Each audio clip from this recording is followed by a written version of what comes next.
Shalom familia, gracias por acompañarnos en un estudio más aquí en la Biblia en su contexto. Vamos a comenzar con el estudio de esta semana que nos toca la porción que se llama Matot Masei, que se llama, se me fue de la mente, tribus y jornadas. Uy, se me fue de la mente, disculpen familia, ya lo cubrimos el jueves y hoy ya me olvidé. Pero bueno, recuerden. Hemos estado hablando sobre esta porción que va desde Números capítulo 30, verso 20 al capítulo 36, verso 13.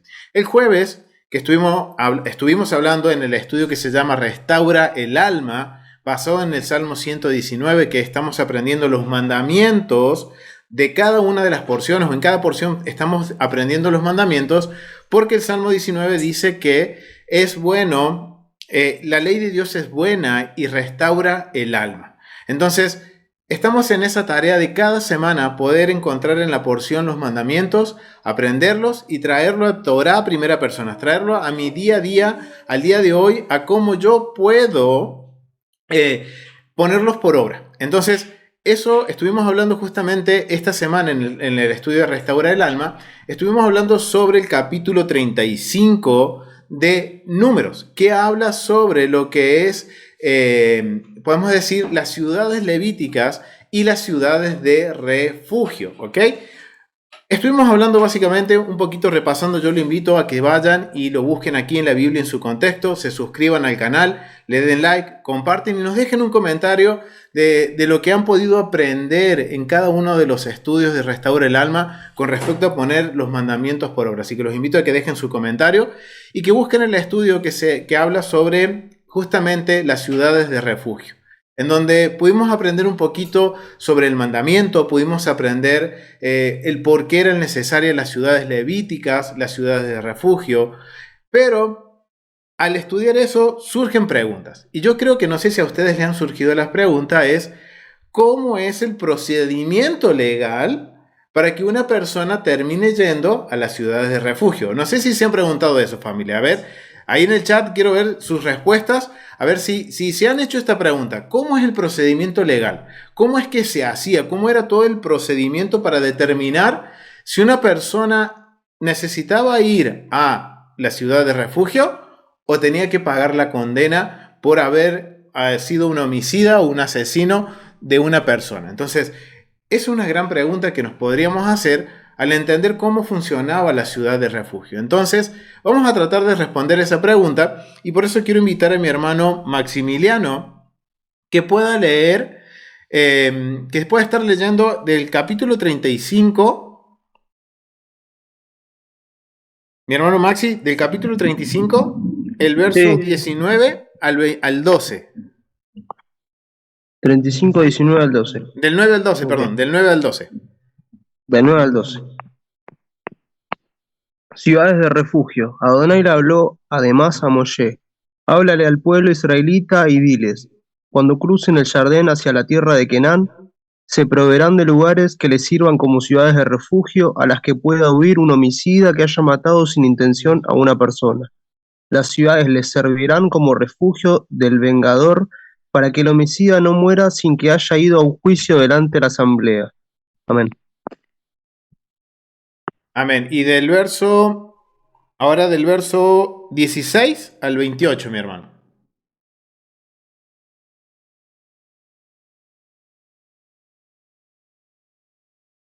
A ver, ya te doy paso de nuevo con el audio, mi hermano. Ahora del verso 16 al 28. Ok. Dice, sin embargo, cualquiera que golpee a otro con un objeto de hierro de modo que resulte en muerte es un asesino. Al asesino debe dársele muerte.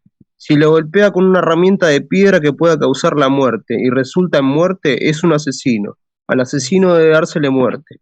De igual manera, si el objeto con el que lo golpeó era una herramienta de madera que puede causar la muerte y resulta en muerte, es un asesino. Al asesino debe dársele muerte. El vengador de sangre mismo le dará muerte al asesino. Él es quien le dará muerte cuando lo encuentre. Así también, si lo empujó con odio o le arrojó algo encima a propósito y resultó en muerte, o si lo golpeó con la mano por enemistad y resultó en muerte, al agresor se le dará muerte también, es un asesino. El vengador de sangre le dará muerte al asesino cuando lo encuentre. Pero si lo empujó sin malicia premeditada, o si le arrojó algún objeto encima sin intención, o inadvertidamente le dejó caer encima algún objeto mortal de piedra y resulta en muerte, aunque no era su enemigo ni procuraba hacerle daño, en tales casos la asamblea decidirá entre el matador y el vengador de sangre. La asamblea protegerá al homicida del vengador de sangre y la asamblea lo devolverá a la ciudad de refugio a la que huyó, y allí permanecerá hasta la muerte del sacerdote que fue ungido con el aceite sagrado. Pero si el homicida sale alguna vez de los límites de la ciudad de refugio a la que ha huido, y el vengador de sangre lo encuentra fuera de los límites de su ciudad de refugio, y el vengador de sangre mata al homicida, esto no se le cuenta como crimen de sangre, porque él debe permanecer dentro de la ciudad de refugio hasta la muerte del sumo sacerdote.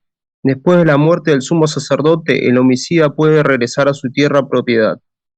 Amén. Amén. Muchísimas gracias, mi hermano Maximiliano. Miren qué interesante. Aquí está hablando de el caso de homicidio. Está hablando de homicidio y nos está poniendo el ejemplo de una persona que lo hace de forma premeditada, o sea, que alguien mata a alguien porque deseó hacerlo, porque quiso hacerlo.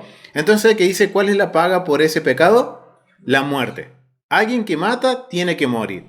Pero nos aclara en el verso 22 en adelante que ahora nos aclara esa persona que va a ir a la ciudad de refugio, que es aquel que mata a alguien por un accidente, de forma involuntaria. Ahora la pregunta, y por eso es que iniciaba haciendo esta pregunta, si alguna vez hemos considerado el cómo era el protocolo, el proceso para determinar, porque miren, acá está hablando de que si una persona, un homicida, puede hacerlo de forma voluntaria o de forma involuntaria.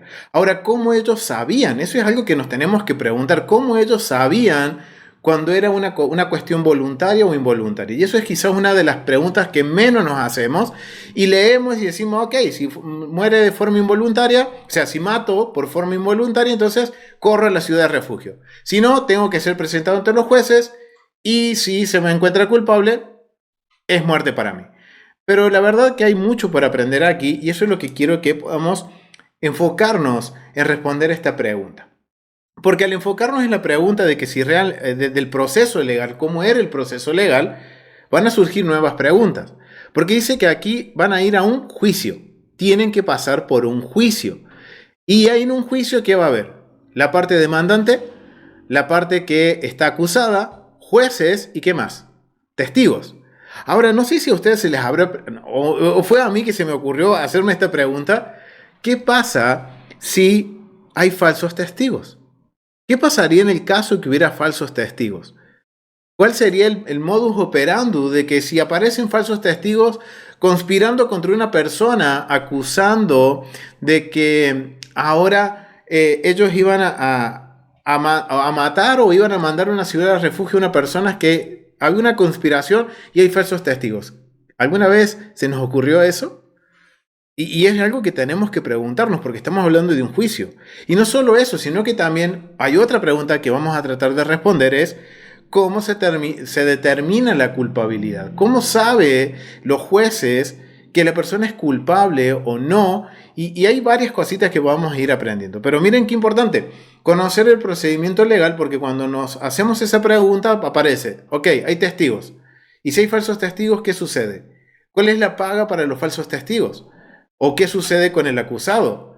¿Cómo es el proceso judicial para que se determine que la culpabilidad o la inocencia de una persona? Y ahora otra pregunta, si es inocente, ¿tiene que ir a la ciudad de refugio o no? O sea, miren la cantidad de preguntas que nos podemos hacer enfocándonos en el contexto legal de cómo es el procedimiento en este juicio para determinar la culpabilidad o la inocencia de una persona. Entonces, vamos a empezar a responder estas preguntas y me gustaría responder primero la pregunta de sobre qué sucede si hay falsos testigos.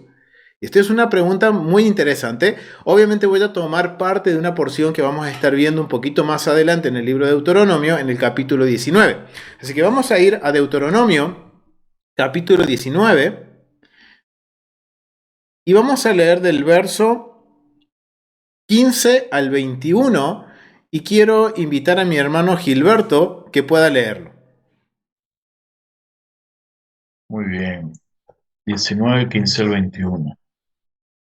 Dice, no se tomará en cuenta a un solo testigo contra ninguno en cualquier delito ni en cualquier pecado, en relación con cualquiera ofensa cometida.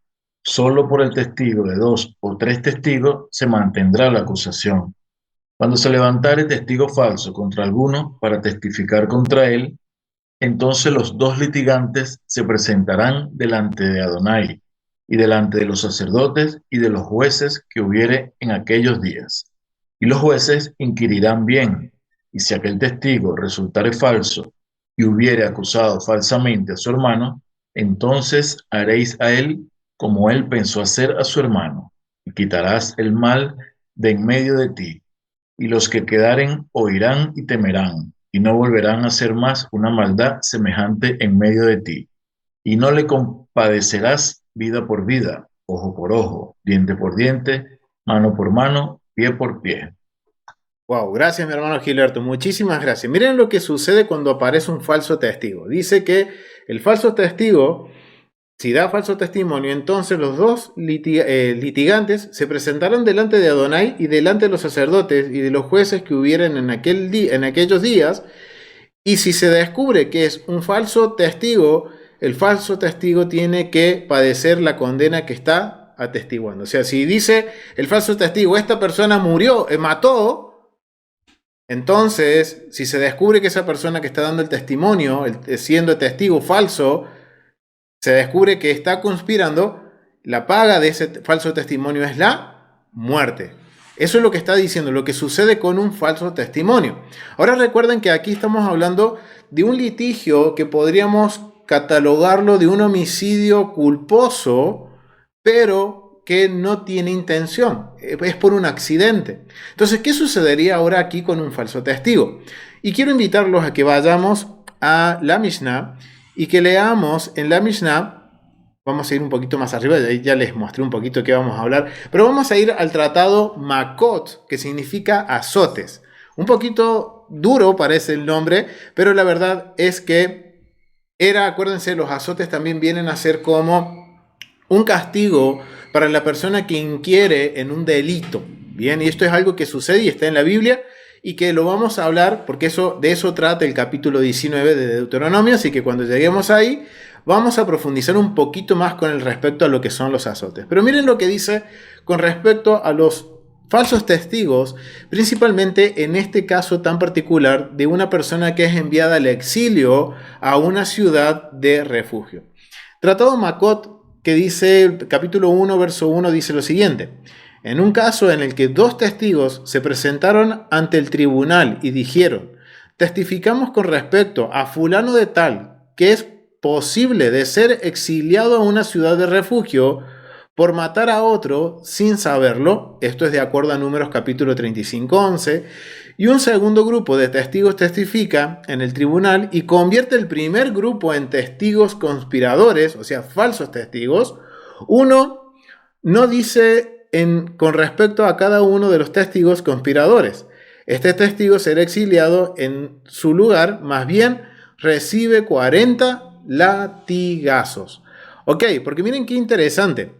Acá hay algo que los sabios están diciendo, estamos viendo que dice que aquel que hace falso testimonio va a tener que cargar con la consecuencia del falso testimonio que da. Si dice, si esa persona mató, la persona tiene que morir si da falso testimonio.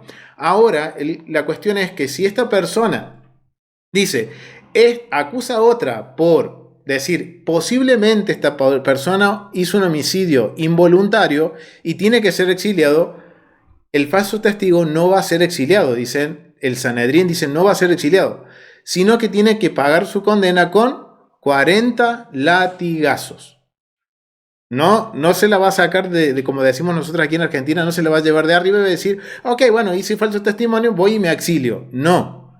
Sino, ok, hiciste conspiración contra tu hermano, entonces la paga. En este caso va a ser los 40 latigazos. Y esto lo vamos a profundizar un poquito más, pero es algo que quería compartirlo porque justamente está hablando sobre el caso de una persona que está dando un falso testimonio ante un juicio de homicidio de forma involuntaria, por alguien que se está determinando si va a ir al exilio o no va a ir al exilio.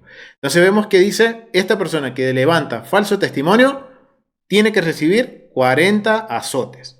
En el verso 4 del mismo tratado capítulo 1 dice, los testigos serán considerados falsos testigos cuando dan falso testimonio sobre ellos mismos. ¿Cómo se entiende esto? Si dicen, testificamos contra fulanito que mató a tal persona, en caso de que les objeten, ¿cómo podéis testificar vosotros? Siendo así que el muerto o el asesino estuvo con nosotros aquel día en tal lugar, no se consideran como testigos falsos. Pero si les dicen, ¿cómo podéis vosotros testificar siendo así que vosotros estuvisteis con nosotros aquel día en tal lugar? En tal caso, estos se consideran como testigos falsos y serán condenados a muerte, basándose en la deposición de su boca. O sea, miren qué interesante.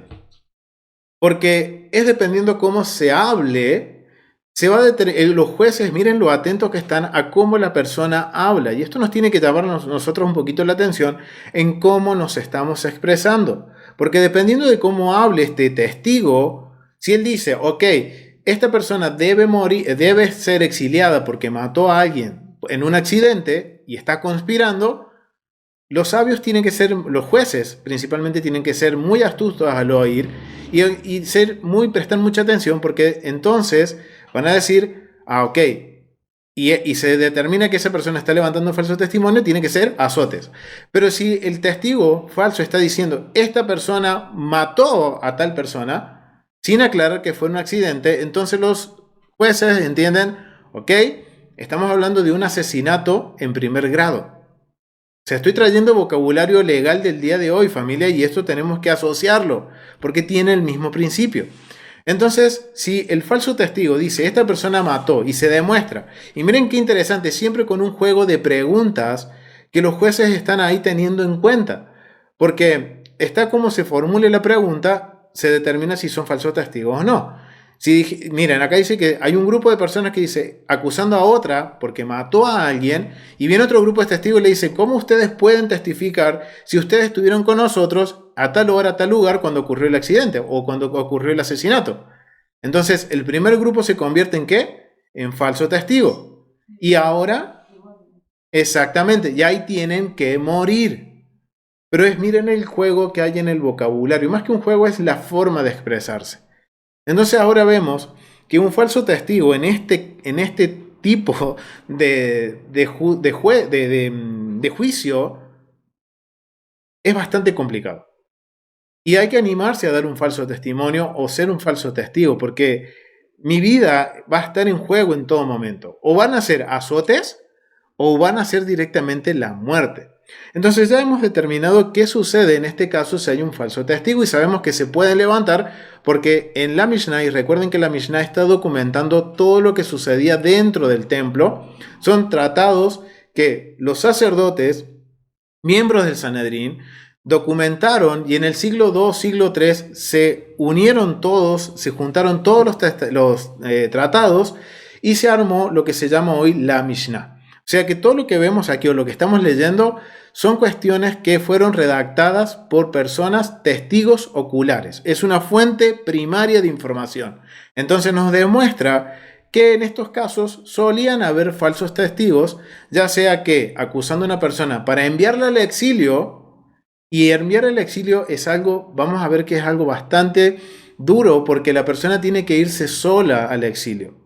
Tiene que dejar toda su vida, tiene que dejar su familia, tiene que dejar su negocio, tiene que dejar su trabajo, tiene que dejar todo lo que él tenía, su vida normal, y huir a una ciudad de refugio y comenzar de nuevo hasta la muerte del sumo sacerdote, que recién ahí podía volver a su familia. Entonces imagínense que es una cuestión muy delicada. Entonces ahora vemos qué es lo que sucede cuando hay falsos testigos, y dependiendo cómo sea el falso testimonio, el falso testigo puede ser de alguna forma castigado con azotes o puede ser castigado con la muerte, de acuerdo a cómo presente la acusación o cómo dé el testimonio. ¿Ok? Entonces, hasta ahí hemos contestado la primera pregunta. Ahora tenemos que ahondar un poquito más en cómo es el proceso legal. ¿Cómo se hacía este proceso legal de determinar la culpabilidad de una persona? Ya sabemos que como los jueces ahora descartan un falso testimonio, pero ahora supongamos que no hay falso testimonio y que ahora directamente el testimonio es válido y ahora se tiene que juzgar al acusado del homicidio para saber si es culpable por una cuestión de un accidente o culpable porque realmente lo premeditó o porque realmente hizo la acción de matar y tenía la intención de hacerlo. Ahora, la pregunta es cómo los jueces determinan esto. Ahora yo quiero hacerles una pregunta, familia. Quiero que respondan en el chat y así podemos también nosotros seguir aprendiendo juntos. Así que quiero invitarlos a que nos dejen su comentario o escriban en el chat qué pasaría o que sean considerados ustedes que si una persona puede quedar libre de ir al exilio y libre de la muerte en este caso. ¿Qué piensan ustedes? ¿Piensan que en algún momento una persona puede quedar libre? Es decir, no muere ni tampoco se le envía al exilio. ¿Qué consideran ustedes? ¿Consideran que es viable que una persona, los jueces digan, esta persona es libre de toda culpa? ¿Sí o no? Eso responde. Acá dicen que sí. No. Acá dicen. Muy bien. Mi esposa ya lo estudió, entonces está bien. ¿Saben qué familia? Mi esposa me ayuda a estudiar. Entonces, acá los hermanos en internet dicen, no puede quedar libre. O sea, la mayoría. A ver, ¿qué más? Acá dicen que no. ¿Qué más? A ver, voy a ponerlos ahí. Vamos a estudiar juntos, familia. Vamos a interactuar. Oh, muy bien. Acá hacen una pregunta muy buena. ¿Qué pasa si la persona la hizo por defensa? Muy buena pregunta. Muy buena pregunta y la vamos a considerar esa pregunta porque miren todo como empezamos ahora a preguntarnos. Ok, bueno, si la persona se defendió y mató a alguien, ¿qué sucede? Igual mató, muy bien, pero ¿qué sucede? Ahora vemos, ¿puede quedar libre o no puede quedar libre? Sí, no. Acá dice mi hermano Rosario, si cumple la pena, queda libre, ok. Bueno, acá dice no, sí puede, ok. Es bien interesante esto, familia, porque vamos a tener distintas opiniones de si una persona puede a través del juicio quedar libre o lo que siempre pensamos, ok, va al juicio, mató a una persona, ya sea por accidente o no, entonces siempre vamos a pensar, ok, si es culpable, ¿por qué? Lo hizo con intención, va a morir. ¿Ok? Pero si lo hizo por un accidente, fue por causa de un accidente, entonces asumimos que la persona tiene que huir y pagar su condena en la ciudad de refugio. Ahora, ¿será posible que haya una opción para que la persona vaya a juicio y que los jueces determinen que no tiene que morir y que tampoco tiene que ir a la ciudad a la ciudad de refugio? O sea, que quede libre. Wow, eso es algo que nunca lo hemos considerado. Y necesitamos, y miren, por eso es importante prestar atención, familia, a lo que es el proceso legal, de estudiar el funcionamiento del templo, familia. Porque cuando yo estudio el templo y estudio cómo es que juzgaba el Sanedrín, entonces yo puedo resolver estas preguntas que quizás nunca nos las hicimos y hoy que le estamos prestando atención a lo que es el proceso judicial, entonces ahora surgen estas preguntas. Y surgen muy buenas preguntas como Ale dijo, ¿no? O Gaby. Gabriela, como dijo Gaby, que ¿qué pasa si la persona actuó en defensa propia? ¿Cómo se considera eso? ¿Como un accidente o que lo hizo como intención? Y es una buena pregunta que ahora nos podemos nosotros responder y que también podemos traer esto a la vida diaria nuestra. Buena pregunta. Vamos a ver si es cierto. O sea, que ella dice, ya está opinando y está diciendo que puede ser libre. Puede ser, puede que no. Vamos a ver, vamos a analizarlo. Entonces, para seguir analizando esto, yo quiero invitarlos a que vayamos al Tratado Makot, que habla sobre los azotes, y vamos a ir al capítulo 2. El capítulo 2 completamente va a hablar sobre este caso de que una persona va a una ciudad de refugio. Entonces, ya sabemos que las respuestas a lo que hemos estado hablando es no, sí, que tiene que cumplir la condena, pero vamos a ver qué más dice con respecto a lo que es el proceso judicial. Dice, Tratado Makot, capítulo 2, verso 1. Estos son los que son desterrados, o sea, exiliados de las ciudades de refugio. Dice, cualquiera que mate a una persona sin intención, o sea, persona que mata a una persona sin intención, tiene que ir a una ciudad de refugio. El que una persona sea posible de ser desterrado depende de las circunstancias particulares del caso. Si una persona estaba haciendo rodar un rodillo para alisar la capa de mortero que aplica para sellar su techo y el rodillo cayó sobre una persona y la mata, o si una persona estaba bajando un barril del techo y cayó sobre una persona y lo mata, o si una persona estaba bajando una escalera y cayó sobre una persona y lo mata, en todos estos casos es un exiliado a la ciudad de refugio, ¿ok? Pero presten atención a lo que dice ahora.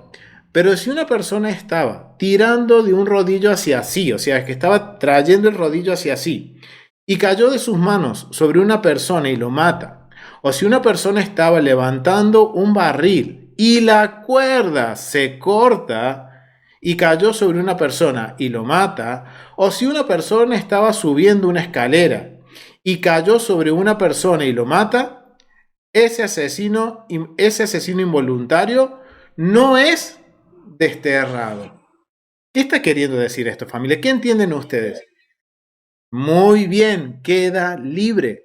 O sea, dependiendo de las circunstancias, esto nos enseña que dentro de este juicio vamos a tener tres figuras. Una persona que lo hizo de forma intencional, una persona que lo hizo de forma, digamos, por un accidente, que no tuvo intención, y otra persona que va a estar involucrada en un accidente, pero que lo que ocasiona la muerte de la persona fue algo que sobrepasa a la persona. Exactamente, acá muy bien, está usando términos legales mi hermana Rosario y me está sorprendiendo. Un partícipe innecesario. O sea, quiere decir, miren, porque pone el ejemplo, si yo estoy subiendo un barril a mi techo y se corta la cuerda, es algo que yo no lo puedo manejar, yo me puedo asegurar de que la cuerda estaba bien, que era nueva, pero por una circunstancia se rompió y cayó eso sobre la cabeza de alguien y lo mató. Si se determina eso, dice que yo no soy culpable, sino que quedo libre. O sea que tenemos tres figuras en este, podemos decir tres figuras o tres carátulas. Porque todo esto lo podemos analizar. Acá están trayéndomelo un poquito ahora con respecto a cuando una persona maneja. Wow. Y esto tenemos que ahora analizarlo. Cuando yo entiendo esto, entonces yo ahora voy a poder saber hoy en día cuál es mi culpa, ¿sí? En un accidente. Pero miren qué interesante. Si la persona lo hizo con intención, debe morir. Si la persona lo hizo por negligencia, porque manipuló mal una herramienta o algo y eso ocasiona la muerte, es culpable por accidente, por un accidente, por algo involuntario, por un hierro. Pero si es por una cuestión de que se rompió algo o algo sucedió que sobrepasa algo que la persona puede manejar, entonces ahí la persona dice, el asesino involuntario no es desterrado. O sea que nos está dando a entender los sabios que queda libre, que va a quedar libre, ¿ok? El tribunal, exactamente, el tribunal. Recuerden que todo esto se basa en el tribunal de los 71 ancianos. ¿Por qué? Porque el asesinato es un delito grave. Ya sea que sea premeditado o no, es una cuestión grave. Y por eso tiene que ser llevado el acusado ante el gran tribunal, el Sanedrín, el Beit Din, en donde está compuesto. A ver, familia, vamos a repasar. ¿Por quién estaba compuesto el gran Sanedrín? Por 23 levitas, muy bien, 23 hombres de Israel, 23 sacerdotes y el sumo sacerdote. ¿Ok? O sea, ahí tenemos 71 miembros. Ese grupo es el que va a determinar la inocencia, la culpabilidad porque lo hizo con intención o la culpabilidad porque fue un accidente. Wow, tenemos tres carátulas, o sea, tenemos tres títulos para el acusado. Entonces, ahora teniendo eso en mente, vamos a seguir viendo qué dice el tratado en este caso. Vamos a ver qué más dice. Dice, este es el principio. Cualquier asesino que mate involuntariamente mediante su movimiento hacia abajo es exiliado. Y uno que mata sin sin su movimiento hacia abajo, no es desterrado. Si la hoja de una hacha o de un hachador se desprendió de su mango y voló por el aire y mata a una persona, dice Rabí Yehudá Hanasi, dice, no es exiliado. Y los rabinos, quiere decir, y los jueces, o sea, acá estamos viendo que hay una discusión entre el cuerpo de jueces, entre los 71, en donde dice, uno dice que no es exiliado, pero el resto dice, sí es exiliado, debe ser exiliado. Si una parte de un árbol que está siendo cortada vuela por el aire y mata a una persona, Rabí Yehudá Hanasi dice, el asesino está exiliado. Pero el resto de los jueces dicen, no está exiliado.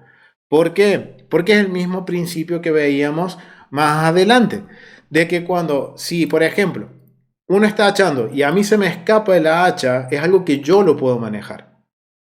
Entonces tengo culpabilidad, tengo que ser exiliado porque obviamente no fue mi intención matar a mi compañero, pero fue un accidente de trabajo por mi negligencia. Entonces tengo que ser exiliado. Pero ahora cuando yo corto un árbol, hacho un árbol, las astillas suelen volar en cualquier dirección y yo no tengo control de eso. Entonces, si una de esas astillas que yo no controlo matan a mi compañero que está a mi lado, dice, yo no soy culpable, quedo libre porque fue una cuestión que yo no la puedo controlar. No fue por mi negligencia, sino que fue una casualidad o fue algo que sucedió en ese momento que nadie puede explicar, pero fue un accidente que yo, digamos, estuve ahí, pero no fue mi culpa, sino que fue algo que voló, que yo no sabía que iba a volar hacia mi compañero y lo mató. Entonces vemos cómo funciona este principio. Entonces vemos que está la opción de que si determinan que la persona no tiene, podemos decir, ¿cómo se podría decir esto? Cuando no había una amistad, cuando no había una intención o que no había una negligencia, sino que fue algo fortuito, entonces ahí los jueces dicen, eres libre, no necesitas ni morir, ni tampoco ir a la ciudad de refugio, ¿ok? Entonces miren cómo esto está funcionando de esta forma. Vamos a ver lo que dice el 2.2, dice, capítulo 2 del Tratado Makot, verso 2. El que arroja una piedra al dominio público y mata a una persona es exiliado. Rabí Eliezer ben Jacob dice, si después de que la piedra salió de su mano, la otra persona saca su cabeza al dominio público y recibe un golpe de la piedra, está exento. Es el mismo principio, ya que cuando arrojó la piedra al dominio público no había nadie allí. En el caso de quien arroja la piedra a su patio, y acá vamos a responder la pregunta de Gabriela, miren lo que dice. En el caso de quien arroja la piedra a su patio y mata a una persona, si la víctima tenía permiso para entrar allí, el asesino es exiliado. Pero si la persona no tiene permiso, digamos que un delincuente entra a mi casa, o yo estoy en mi casa trabajando, y alguien entra sin permiso, alguien que quiera robar a mi casa, entra a mi patio, yo no le di permiso para entrar. Y si yo lo mato, yo no tengo que ir a la ciudad de exilio. ¿Por qué? Porque yo estoy defendiéndome. Pero ¿qué pasa? Si hay alguien que vino a visitarme, está en mi patio, y yo estoy haciendo algo con el hacha y se me escapa el hacha, ¿qué pasa? Ahí sí yo tengo que ir a la ciudad de exilio, porque yo le di permiso a la persona a estar en mi casa, en mi patio. Y si es en la calle, bueno, ahí va a ser el mismo principio. Vamos a ir viendo qué es lo que dice. Dice, en el caso de que se arrojara la piedra a un patio y mata a una persona, si la víctima tiene permiso para entrar allí, el asesino es exiliado, pero si no, no es exiliado, como se dice con respecto a las ciudades de refugio. Y como quien va con su vecino al bosque, Deuteronomio 19.5, de donde se deriva, así como con respecto a un bosque, la víctima y el agresor tienen igual permiso para entrar allí. Así también con respecto a todos los lugares a los que la víctima y el agresor tienen permiso para entrar, el asesino es responsable. O sea, si yo le doy permiso a alguien de estar en mi casa y yo por una cuestión, por un accidente, por una negligencia, muere por mi culpa, yo tengo que ir al exilio. Pero si esa persona entró a mi casa, yo no le di permiso y yo lo mato sin querer, yo quedo libre de culpa. Y ahí entra lo que es defensa personal. Porque si yo me estoy defendiendo es porque yo a esa persona no le di permiso a entrar a mi casa. Entonces, si yo no le doy permiso, yo estoy en todo mi derecho de defender mi casa, mi familia, las pertenencias que Dios me ha dado. Entonces, si lo mato, y esto es de acuerdo a la ley que dice aquí la Mishnah. Obviamente, esto tiene que también medirse en cada cultura, en cada país. Aquí en Argentina, por ejemplo, la defensa personal no es contemplada dentro de la ley. No existe directamente. Tristemente, hasta el momento no existe. Pero si estuviéramos dentro de un gobierno teocrático bajo la Torá, miren cómo hay posibilidades en las que uno puede defenderse y que obviamente todo esto lleva un proceso judicial. Hay un justo juicio. Y si esto se determina, entonces yo puedo obtener mi libertad o en su defecto tengo que ir a una ciudad de refugio. ¿Ok? Vamos a seguir viendo qué dice el capítulo 2, verso 2. Esto sirve para excluir al patio. Dice, esto sirve para excluir el patio de la casa del dueño de la casa, donde la víctima y el agresor no tienen permiso para entrar. Dado que la víctima no tenía derecho a entrar a su patio, el asesino involuntario está exento del exilio. Abba Saúl dice, otra halajá, otra ordenanza, se puede derivar de este versículo. Así como el corte de la leña que se menciona en el versículo es opcional, también todos los que están sujetos a ser exiliados son ejemplos de cosas en las que el asesino involuntario se dedica a una actividad que es opcional. Esto sirve para excluir a un padre que golpea a su hijo, a un maestro que oprime a su alumno y a un agente de la corte designada para azotar a los transgresores.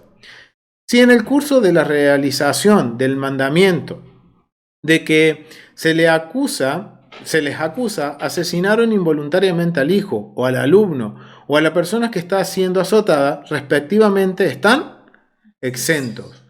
¡Wow! Esto suena un poquito duro, pero es bien interesante. Yo tengo aquí un comentario, bueno, no lo están viendo, pero es un comentario que proviene de Dr. Kulp, que es un doctor que analiza y comenta la Mishnah.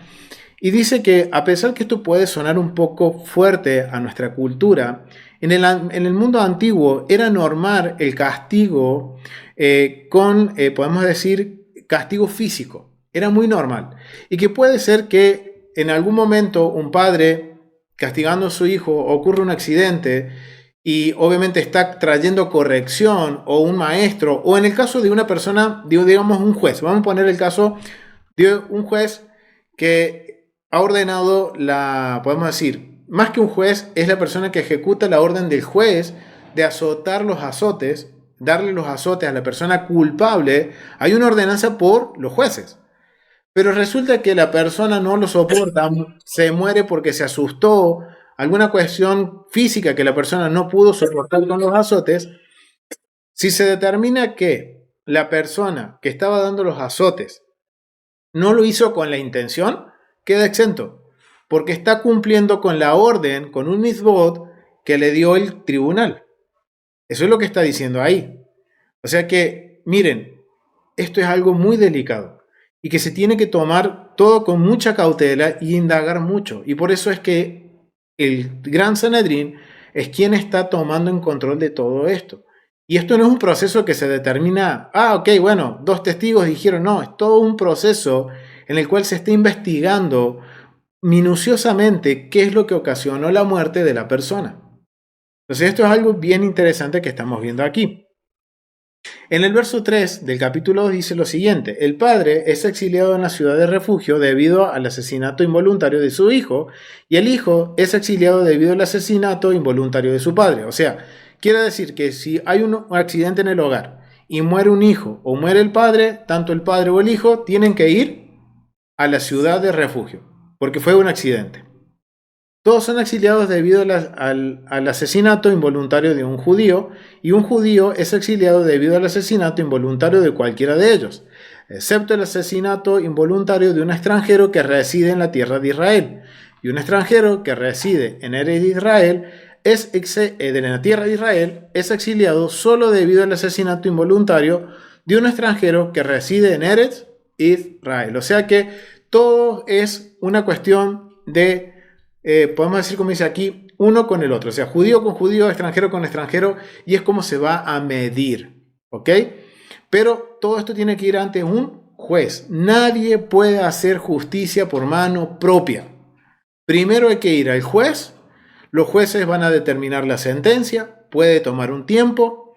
Entonces, cuando se determina la sentencia, las personas tienen que acatarla. Ya sea que decreten la libertad, ya sea que decreten que hay que exiliarse en la ciudad de refugio, o que tiene que ser entregado en manos del vengador de la sangre, que lo hablamos en el estudio de Restaura el Alma, quién es el vengador de la sangre.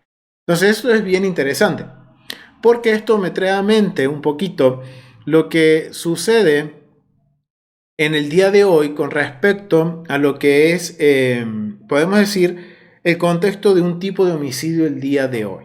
Pero antes de eso, me gustaría seguir completando un poquito más qué es lo que dice con respecto a lo que es el capítulo 2.3. Dice lo siguiente: una persona ciega que asesina a otra sin intención no es exiliada. O sea, miren, una persona ciega no es exiliada. Algo que nunca nos preguntamos, y si la persona no podía ver y mata a alguien sin querer porque ocasionó un accidente, la persona no es exiliada.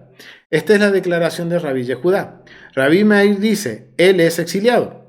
El enemigo de la víctima no es exiliado, ya que presumiblemente no fue un acto completamente involuntario. Rabbi Yosé dice, no solo un enemigo no es exiliado, sino que es ejecutado por el tribunal, porque su estatus halágico, o sea, su estatus ante la ley, es como el de alguien a quien los testigos advierten de antemano que no realice la acción, ya que presumiblemente la realizó intencionalmente. Rabbi Simeón dice, hay un enemigo que es exiliado y otro enemigo que no es exiliado. Este es el principio.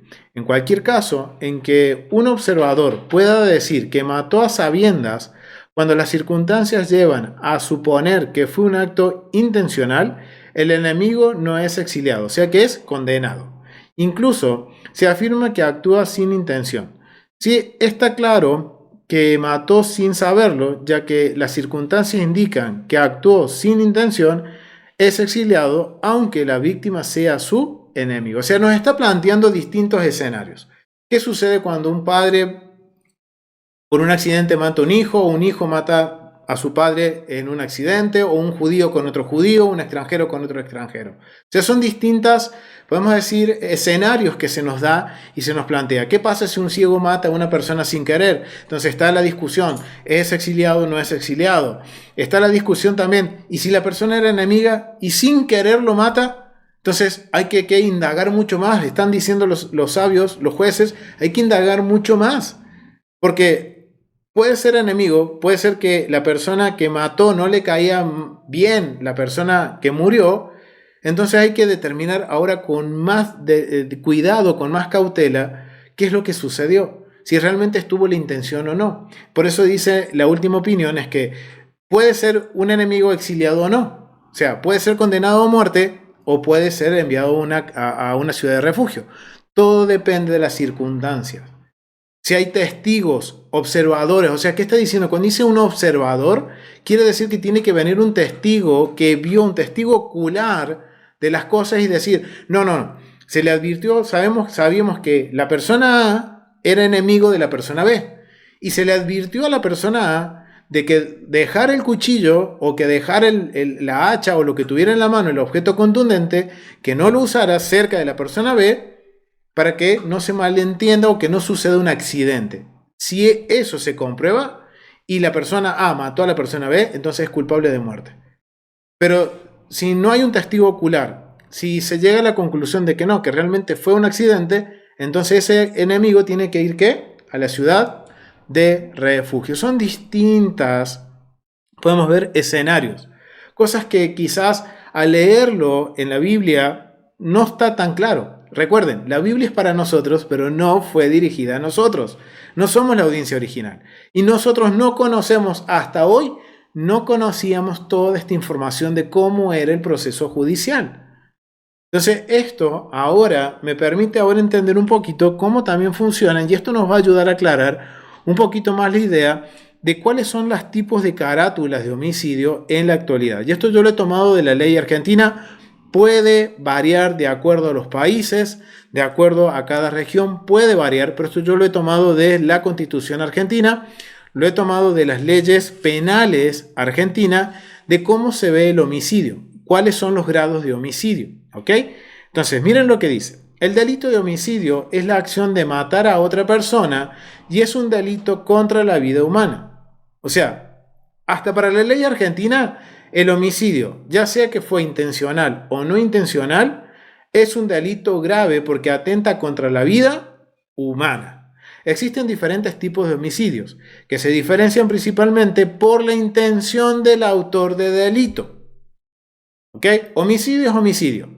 Atenta contra la persona, pero lo que lo hace distinto de uno al otro es la intención. Entonces tenemos homicidio doloso.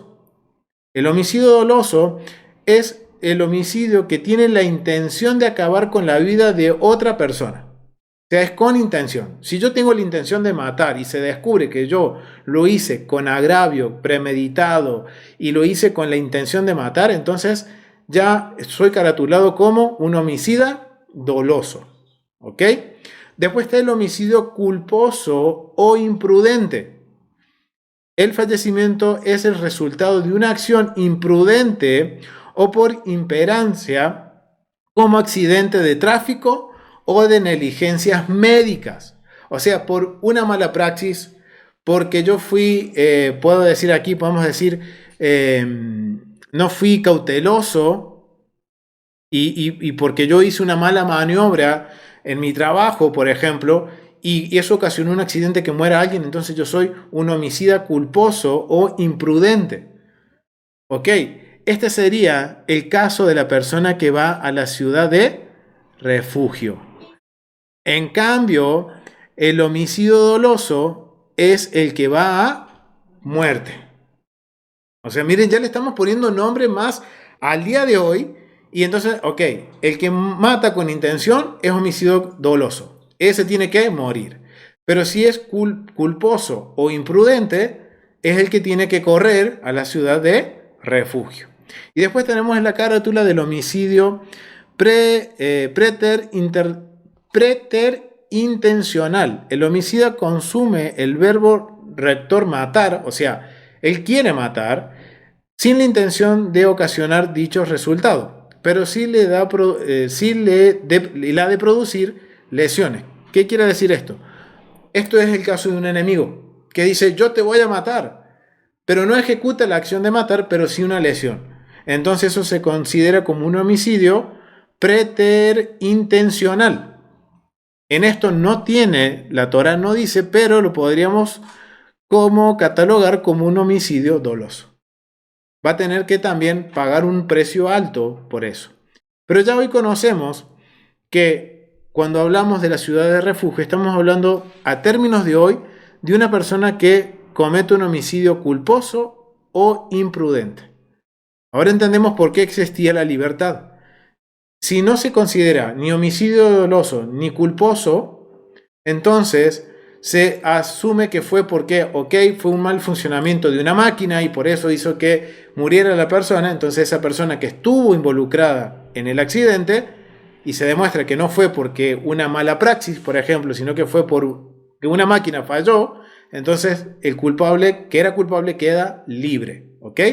O sea, son las tres figuras. Miren, esto igual funciona al día de hoy y lo estoy tomando desde la ley argentina, desde la Constitución, desde la ley penal, más que nada argentina. ¿Ok? Entonces ahora esto nos ayuda a entender un panorama un poquito más claro de cómo es el proceso judicial o legal, que no difiere mucho a la Torá, pero va a haber algunas diferencias. Entonces miren qué interesante, ahora ya hemos determinado cómo es este proceso judicial y que ahora vamos a tener tres carátulas. Una persona que puede estar involucrada en el accidente, pero no tiene nada que ver con la muerte de la persona, entonces se declara libre. Si fue porque yo ocasioné la muerte de una persona, porque yo cometí puedo decir, una imprudencia, entonces yo soy culpable y tengo que correr a la ciudad de refugio. O si yo lo hice con intención, entonces ¿qué tengo que? Morir, pagar mi sentencia con la vida. O sea, tenemos las tres carátulas que hoy también existen en lo que es en el sistema judicial penal, ¿ok? Entonces vamos a seguir aprendiendo un poquito más con respecto a esto, porque esto como que llama mucho la atención y que la verdad hay mucho por seguir aprendiendo. Ahora la pregunta es, estamos en el juicio, se determinó que obviamente o es libre o es culpable y exiliado, o es culpable y debe morir. Ahora, supongamos que en el juicio dice, ok, esta persona es culpable, pero es un homicidio culposo. Es un homicidio que fue por una imprudencia que murió la persona B. Entonces la persona A es juzgada como una persona de homicidio culposo. ¿A dónde debía exiliarse? Y esa es la pregunta que se hace en la Mishnah. Y miren lo que dice. ¿A dónde son exiliados los asesinos involuntarios? O sea, le vamos a poner el título de hoy, homicidio culposo. ¿Dónde van los acusados de homicidio culposo? Son exiliados a las ciudades de refugio, a 3 ciudades que estaban en la orilla oriental de Jordán y a las 3 ciudades que estaban en la tierra de Canaán, es decir, la tierra de Israel. Como está escrito, 3 ciudades daréis al otro lado de Jordán y 3 ciudades daréis en la tierra de Canaán. Serán refugio, ciudades de refugio. Números capítulo 35, 14. La Mishnah comenta, hasta que no se seleccionaran las 3 ciudades de refugio que estaban en la tierra de Israel, un asesino involuntario no sería admitido en las 3 que estaban en la orilla oriental del Jordán, a pesar de que estas últimas 3 ya fueron seleccionadas por Moisés en Deuteronomio capítulo 4:41. Como está escrito, serán 6 ciudades de refugio, Números 35:13, de donde se deriva que no se convierten en ciudades de refugio hasta que las 6 admitan a los asesinos involuntarios como uno solo. O sea, acá nos están explicando que las ciudades de refugio empezaron a funcionar como tal cuando las 6 estaban en funcionamiento. No, porque recuerden cuando vimos el mapa, habían 3 de un lado del Jordán y 3 dentro de la tierra. Las primeras que se establecieron fueron las que estaban fuera del Jordán. Pero estas 3 no funcionaron como tal, dicen los sabios, hasta que no estuvieron las otras 3 en funcionamiento dentro de la tierra de Israel. O sea que cuando estuvieron las 6 ciudades en funcionamiento, entonces recién ahí la persona que era culpable de un homicidio culposo podía correr a estas ciudades. Y eran estos lugares donde se tenían que refugiar. Y eso es lo que están diciendo los sabios. Verso 5 del capítulo 2 dice, la Mishnah continúa, y se alinearían caminos para ellos desde esta ciudad, es decir, todas las ciudades, hasta aquella ciudad. Es decir, pavimentaron y enderezaron los caminos de acceso a la ciudad de refugio, como está escrito. Preparad para vosotros el camino y dividid en 3 partes los límites de vuestra tierra, porque el Señor vuestro Dios os hace heredar para que huya allí todo asesino. Deuteronomio 19:3. Y el tribunal proporcionaría a los asesinos involuntarios que huyeran a la ciudad de refugio 2 eruditos de la Torá, o sea, 2 custodios de los jueces, debido a la preocupación de que tal vez el redentor de la sangre, es decir, un pariente de la víctima del asesinato, que busca vengar su muerte, buscará matarlo en el tránsito, o sea, de camino a la ciudad de refugio. Y en ese caso, ellos, los eruditos, hablarían con el redentor de la sangre y lo disuadirían de matar al asesino involuntario. Rabbi Meir dice, el asesino involuntario también habla en su propio nombre para disuadir al redentor de la sangre, como está escrito, y este es el asunto del asesino que huirá allí y vivirá. Deuteronomio 19:4. Indicando que el propio asesino habla, o sea, va acompañado porque la idea es, y como hemos visto en el estudio de Restaura el Alma, es siempre preservar la vida. Recuerden que aquí ya hay una sentencia de que la persona es un homicida culposo, que por podemos decir, un accidente, tiene que ahora huir a la tierra, digamos, a la ciudad de refugio, y en el camino puede encontrarse con el vengador de la sangre. Entonces, el tribunal pone podemos decir, a la merced o pone a disposición de lo que es el acusado, que tiene que huir al exilio, pone 2 custodios para disuadir. Es más, hasta la misma persona puede intervenir en la disuasión y explicarle al vengador de la sangre de que no lo mate porque fue un accidente, y el juez, el tribunal, el Beit Din, dio la sentencia de que tiene que ser exiliado. Y si este vengador de la sangre lo mata, el vengador de la sangre se hace culpable de muerte y debe morir. ¿Por qué? Porque sobrepasó la sentencia del Sanedrín. Y eso es lo que están diciendo. Verso 6, miren lo que dice. Rabbi Yosef Bar Yehudá dice: en un principio, tanto el homicida por inadvertencia como el homicida voluntario se dirigen a las ciudades de refugio, algo que nosotros no considerábamos. Algo que muchas veces no consideramos. Si alguien mata, ya sea porque lo hizo con intención o no lo hizo con intención, fue por un accidente, y yo me doy cuenta que maté a alguien, tanto el voluntario como el involuntario tienen que correr a la ciudad de refugio. Esa es la primera instancia. Luego el tribunal envía emisarios y los trae de allí. O sea, ellos huyen, dan aviso que están ahí porque asesinaron a alguien, pero ahora se tiene que demostrar cuál era la intención. Tiene que haber un justo juicio. Entonces dice, tanto el voluntario como el involuntario van a la ciudad de refugio. Cuando ellos llegan, el tribunal ahora envía a buscarlos a la ciudad de refugio y los llevan al tribunal. Bien, y el que era hallado culpable de muerte por el tribunal era ejecutado. Y el que no era hallado culpable de muerte era absuelto. El que era encontrado culpable del exilio era devuelto a su lugar, como está escrito. La congregación lo devolverá a la ciudad de refugio. ¿Ok? O sea, acá tenemos la certeza de lo que nosotros estábamos entendiendo al principio del tratado Makot, en donde hay una opción de que la persona quede libre. Pero acá lo que nos está poniendo en escenario es que si yo estoy en un lugar y pasó un accidente que alguien murió, yo por las dudas voy a ir a la ciudad de refugio, hasta ir a un juicio, en donde se va a demostrar si yo tuve una participación o no tuve participación en la muerte. Si yo no tuve participación en la muerte, entonces los jueces me dicen, usted no es partícipe de la muerte, usted estuvo ahí, y por el mal funcionamiento de una cuerda, vamos a poner el ejemplo como dice la Mishnah, se rompió la cuerda, usted no es culpable de que se rompa la cuerda, entonces usted queda libre y puede volver a su casa. Pero si se descubre que fue por una negligencia mía, entonces yo tengo que exiliarme de vuelta, tengo que volver y cumplir mi exilio en la ciudad de refugio. Pero si yo soy culpable porque se determinó que había una intención, entonces soy ejecutado. Y eso es lo que dicen los sabios. Pero es algo que no lo sabíamos. Que todo aquel que se puede presumir que puede tener alguna culpa en la muerte de alguien, tiene que correr a la ciudad de refugio. Y los jueces son los que van a determinar si es algo que lo hizo con intención, o fue un accidente, o fue por algo que yo no tengo nada que ver y yo puedo volver a mi casa. Y eso lo dice en el verso 6.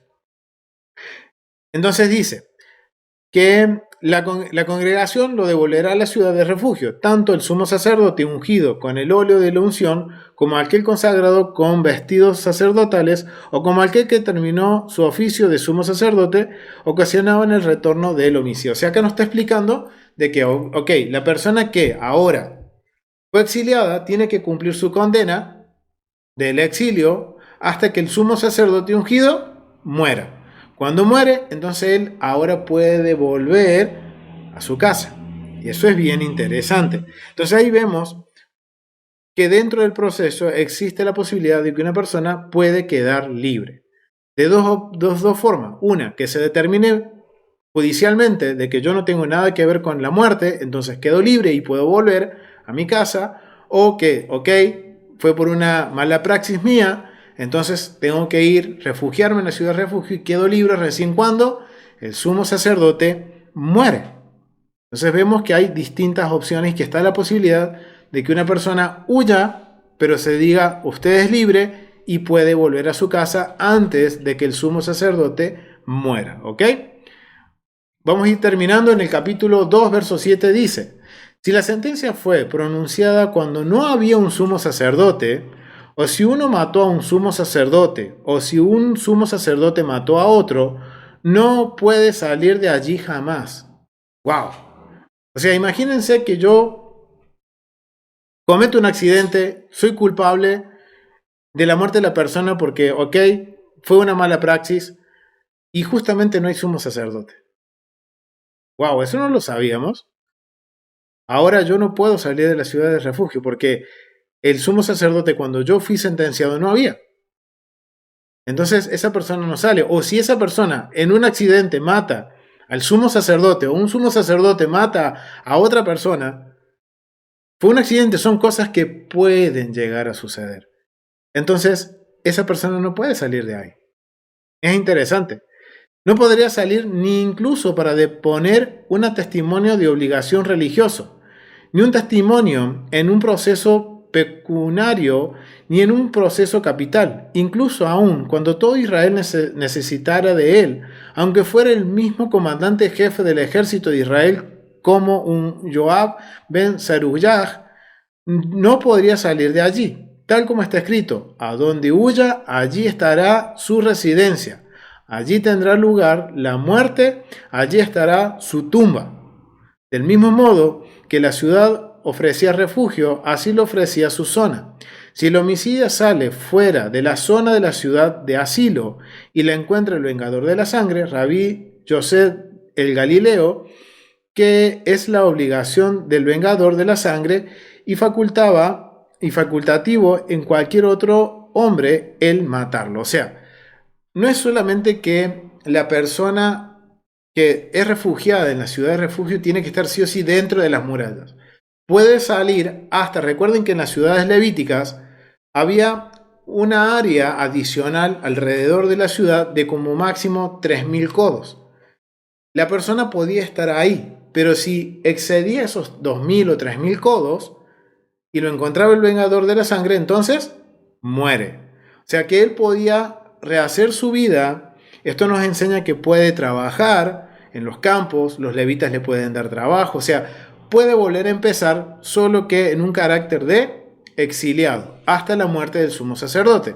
Pero ahora, ¿qué sucede? El escenario que nos ponen acá es que si la persona fue sentenciada cuando no había un sumo sacerdote vigente, entonces esa persona no puede salir nunca de esa situación. O que si es el mismo sumo sacerdote que por un accidente mata a alguien, tampoco puede salir. O el mismo, dice, jefe del ejército, que cayó en una de estas condiciones, tampoco puede salir de la ciudad de refugio. Y ahora, si esta persona no obedece con lo que dice la sentencia y las condiciones del exilio, si el vengador lo encuentra, entonces la muerte sobrecae sobre él mismo. Ok, miren qué interesante, familia, con respecto a todo lo que tiene que ver con el proceso judicial y detalles que nunca se nos habían ocurrido considerar. Distintos escenarios. Ahora vimos que hay 3 carátulas. Una persona que puede estar involucrada pero no es culpable, una persona que está involucrada y es culpable por negligencia, o una persona que es culpable porque lo quiso hacer. Entonces, dependiendo de la sentencia, se va a ver cuál es el resultado. Puede haber libertad, puede haber exilio o puede haber ejecución. Entonces, ahora pudimos profundizar un poquito más, familia, con respecto a lo que es el proceso judicial cuando una persona es exiliada a la ciudad de refugio. Pero hay algo que a mí me llamó mucho la atención y yo no sé si a ustedes también les habrá llamado la atención. Cuando vamos a Números capítulo 35, vamos a ir al Números capítulo 35 y vamos a ir al verso 29. Y esto nos va a ayudar a entender por qué para nosotros es importante el prestar atención a esto. Yo sé que para muchos quizás esto puede haber sido como, ok, no lo entendemos. Familia, a mí también me ha pasado de leerlo y decir, ok, ¿cuál es la necesidad del por qué lo tengo que aprender? Y miren, el verso 29 es el propósito del por qué nosotros tenemos que prestar atención y hacernos todo este tipo de preguntas, familia. Y de indagar de cómo es, de seguir aprendiendo. Recuerden que Ezequiel capítulo 43 nos habla a nosotros, casa de Israel, verso 10, verso 2, y nos dice que si nosotros realmente nos arrepentimos y nos avergonzamos de nuestros pecados, tenemos que estudiar el diseño, las entradas y las salidas de la casa del rey, del templo. Tenemos que conocer sus leyes. O sea, esto es parte de las leyes del funcionamiento del templo. Y miren lo que dice el verso 29. Miren lo que dice. Estas cosas os serán por ordenanza de derecho por vuestras edades, en todas vuestras habitaciones. ¿Qué quiere decir esto? Que esto es un derecho por vuestras edades. En otras versiones dice esto es un derecho perpetuo. O sea que haya templo o no haya templo, son mandamientos que tenemos que prestar atención y conocer cómo es que funcionan para nosotros poder entender la esencia del mandamiento y poderlo aplicar a nuestras vidas. Y algo bien interesante que encontré dentro de las opiniones de los sabios, que dicen lo siguiente sobre el verso 29, que habla justamente, quiero leerles lo que dice aquí del Humash Art Scroll, sobre lo que dice del verso 29, que en el hebreo dice que es una cuestión perpetua, dice. Es algo perpetuo, por lo cual ahora, haya templo, no haya templo, haya Sanedrín o no haya Sanedrín, son cuestiones o mandamientos que tenemos que prestarle atención.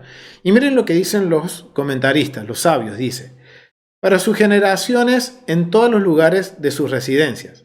Esta expresión implica que las cosas de pena capital pueden ser, los casos de pena capital pueden ser juzgados incluso en la diáspora. Pero los sabios derivan de la Torah que ello solo es factible cuando hay un tribunal que funciona en Eretz Israel, y esa es la opinión de Rashi.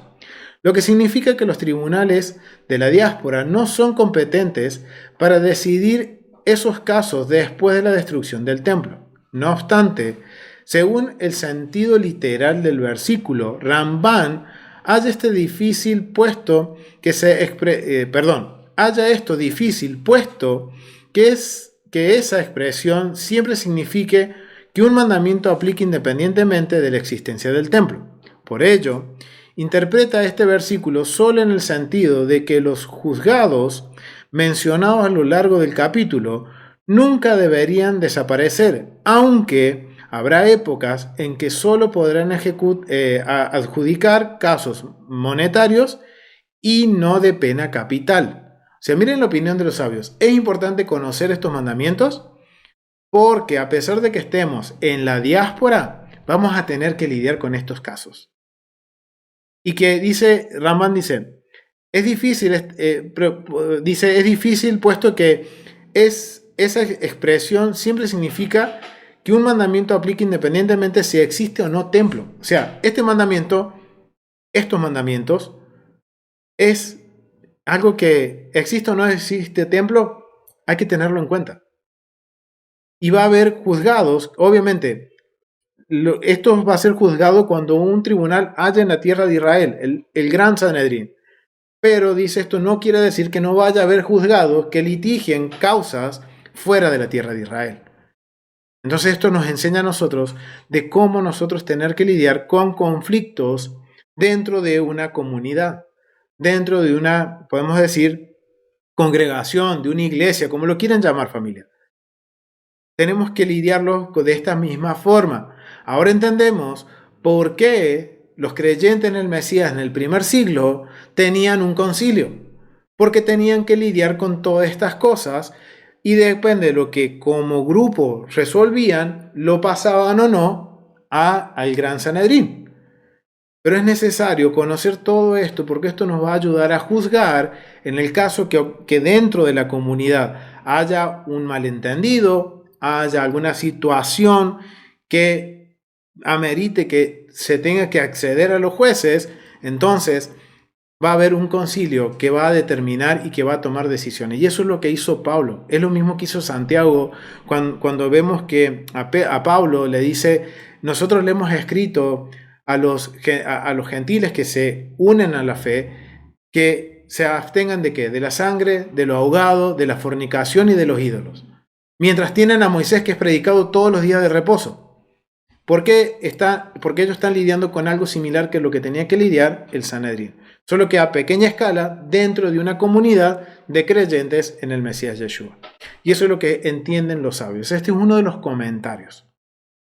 Que por qué para nosotros es importante, porque haya templo, no haya templo, haya juzgado o no haya juzgado en la tierra de Israel, nosotros tenemos que conocer cómo funciona este mandamiento, porque nos enseña a llevar un estilo de vida conforme al modelo que el Eterno ha determinado para nosotros. Y miren qué interesante, hay otro comentario que tiene que ver con esto, que se encuentra en el recurso de el Humash de Morderor, que ahora se los voy a leer. Disculpen que la cámara por ahí se desconecta, ahora sí. Y vamos a leer lo que dice el tratado, no el tratado, sino el comentario del verso 29 del Humash Morderor. Miren lo que dice. Comentario del verso 29. Es decir, que Dios, con su infinita piedad, nos considera, a pesar de nuestra culpabilidad, solo como pecadores involuntarios. Perdón, estaba leyéndole a otra mitad. Vamos a leer desde el principio. Verso 29. Y será para ustedes estas reglas un estatuto perpetuo. Eso es lo que dice en la versión hebrea. En todas vuestras generaciones y poblaciones. Los sabios instruyen en esta frase final, en todas vuestras generaciones y poblaciones, una directa alusión al pueblo de Israel que sufre hoy el rigor del galut, de la diáspora. O sea, estamos todos dispersos. Y ahora miren, esta es otra perspectiva. Hay unos sabios que van más a lo legal y dicen, ok, esto aplica, ¿por qué? Porque tenemos que lidiar con estas cosas a pesar que haya o no haya templo, haya un Sanedrín o no haya un Sanedrín, tenemos que lidiar con este caos. Pero hay otros sabios que dicen que también es válido lo que dicen, que esto también es una alusión, hace alusión al pueblo que hoy sufre la dispersión. Y hoy sufrimos de eso. Porque así como cuando el primer hombre pecó, está hablando de Adán y Eva, y merecía la muerte por ello, Dios lo conmutó la pena expulsándolo del Edén y enviándolo al exilio. También así, cuando su pueblo elegido pecó, en lugar de castigarlo con el exterminio y la muerte, lo expulsó de la tierra santa y lo envió al exilio. Es decir, que Dios, con su infinita piedad, nos considera, a pesar de nuestra culpabilidad, solo como pecadores involuntarios, y conmuta nuestra sentencia por una más leve, haciéndonos purgar nuestras culpas en la diáspora. Miren lo que entienden el por qué ahora Israel está en la diáspora. Fue llevado al exilio, lo que representa el exilio. Deuteronomio capítulo 30 dice que si nosotros ahora en el exilio nos arrepentimos, va a llegar un momento en que vamos a volver a la tierra prometida. Y miren lo que dicen los sabios. Pero existe una gran diferencia. Porque si bien el homicida debe esperar a que muera el Cohen para liberarse, el pueblo de Israel, en cambio, solo debe orar y esperar la llegada del Mesías para que se produzca su ansiada libertad. ¡Wow! O sea, aquí podemos decir un entendimiento más espiritual. Un entendimiento en donde los sabios dicen, ok, yendo un poquito más profundo, podemos entender que esto lo podemos asociar con la vida del pueblo de Israel, que porque pecó, ¿y cuál es la paga del pecado, familia? ¿Cuál es la paga del pecado? Es la muerte. Nosotros merecíamos literalmente morir, pero por la inmensa e infinita piedad de Dios, el que hizo nos envió al exilio. ¿Para qué? ¿Qué sucedía en las ciudades levíticas? ¿Quién estaban ahí? Los levitas. ¿Y cuál era la función? Enseñar sobre lo santo y lo profano. Entonces, ahora nosotros en el exilio vamos a aprender lo que es lo santo y lo profano. Y cuando lo entendamos, vamos a estar preparados para cuando venga el Mesías, ahí todo Israel retornar a la tierra prometida. Wow. Eso es lo que entienden los sabios. Y nos rectifica lo que habíamos llegado como conclusión en la clase de Restaura el Alma, que habla sobre las ciudades de refugio. Dios es bueno. Dios es bueno todo el tiempo. Y el Salmo 100 versos, el Salmo 100, párrafo 5, dice: porque el Señor es bueno, y su amor es eterno, y su fidelidad no tiene fin. El propósito de esto, si vemos más allá, como ven los sabios, vamos un poquito más allá, ya conociendo lo literal, conociendo cómo funciona, podemos ver más allá y decir: Dios es realmente bueno. Yo merecía morir, pero me envió el exilio. Y en ese exilio, Él está trabajando conmigo. El proceso de que la persona fuera exiliada en la ciudad de refugio, el propósito era de que la persona recapacite en sus actos, se esfuerce más en aprender los mandamientos, de ponerlo por obra. Va a estar en una ciudad levítica. Ahora nosotros fuimos enviados afuera de la tierra prometida. Fuimos exiliados. ¿Dios es malo por eso? No, Él es bueno. Porque si nosotros, por nuestro pecado, hubiéramos estado frente a la presencia del juez, el juez directamente hubiera dicho: deben morir. Pero el juez dice: mejor yo me aparto de ustedes, ustedes están exiliados, recapaciten en sus actos, deseen en su corazón volver a los caminos del Eterno. Y cuando nosotros hagamos todo como Israel, como Israel, como un uno, el Mesías vendrá y nos llevará de nuevo a la tierra prometida. ¡Wow! Miren todo lo que podemos aprender, familia, con respecto a lo que es el precedente, los procesos judiciales dentro de la Biblia. ¿Cómo era que se hacía el proceso judicial? ¿Cuántas preguntas ahora seguro se le han abierto y tienen? Familia, cuando estudiamos esto con mi esposa, tuvimos más preguntas que con las que iniciamos. Y le damos gracias al Eterno porque de eso se trata, familia. De que queramos aprender más, de que queramos poner por obra. Y como queremos poner por obra, entonces empiezan a surgir preguntas y empiezan a surgir nuevos escenarios. Entonces ahora tenemos el desafío de aprender, poner por obra y amoldarnos lo más que podemos al mandamiento. Lo vamos a dejar hasta aquí. Ha sido un gusto compartir esta serie de estudios que hemos hecho del libro de Números. Y como ya hemos terminado el libro de Números, vamos a hacer algo que siempre se hace al terminar un libro, es decir, la siguiente frase: Hasad, Hasad, venid, Hasek. Sé fuerte, y que nos fortalezcamos, porque vamos a iniciar un nuevo libro. La semana que viene iniciamos con el libro de Deuteronomio. ¡Wow! Y va a ser realmente un desafío. Y te animo a que te sumes a este desafío para que podamos seguir aprendiendo más de la voluntad de nuestro Rey y saber cómo Él quiere que conduzcamos nuestras vidas. Así que sé fuerte y seamos esforzados, familia, en poner por obra todo lo que hemos aprendido durante nuestra trayectoria de estudio sobre este ciclo en el libro de Números. Así que nos vemos la semana que viene comenzando el libro de Deuteronomio. Así que quiero invitarte a que te suscribas aquí a la Biblia en su contexto, puedas ver todos los estudios que estamos haciendo del templo, de los mandamientos, puedes acceder a toda esa información, seguir aprendiendo. Te pedimos que compartas estos videos si son de bendición, nos dejes un comentario, porque todo esto nos ayuda, familia, a que podamos difundir aún más el mensaje del reino, que muchos puedan entender y comprender la escritura desde su contexto.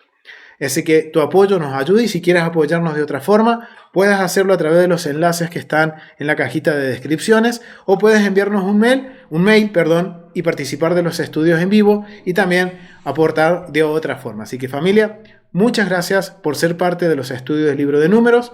Nos vemos la semana entrante con el libro de Deuteronomio. Shalom, familia, nos vemos.